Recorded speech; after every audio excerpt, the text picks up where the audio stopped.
के दौरान अंजना ओम कश्यप ने यूट्यूब एजुकेटर्स और ऑनलाइन टीचर्स के लिए 2 कौड़ी के फ्रॉड जैसे शब्दों का इस्तेमाल किया। इसके बाद सोशल मीडिया पर बैकलैश भी देखने को मिल रहा है।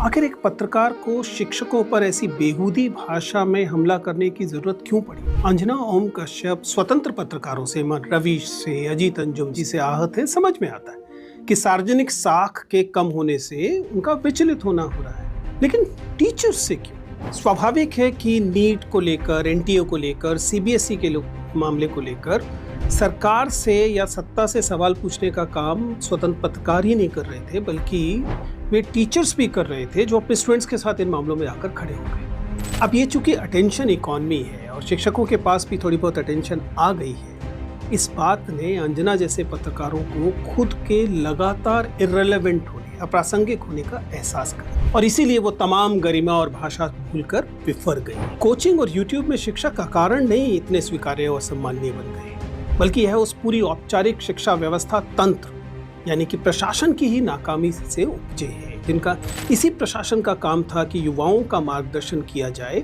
सामान्य तरीके से। मैं बिल्कुल नहीं कह रहा हूँ कि टीचर्स को सेलिब्रिटी बना दो। मैं ये भी नहीं कह रहा हूँ कि स्टूडेंट्स जो हैं उनकी जर्नी आसान बनाने वाले लोगों को आप अचानक 2 कड़ी का कहने लगे। उनके कंट्रीब्यूशन को भी एक्सेप्ट करना चाहिए।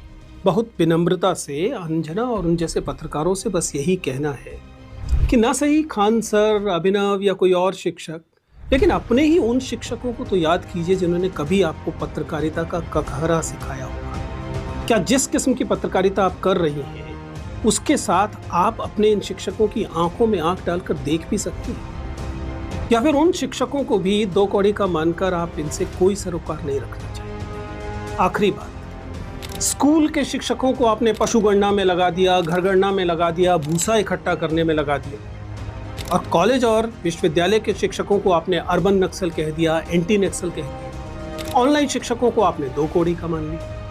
आखिर शिक्षक बिरादरी से इस नफरत का स्रोत क्या है?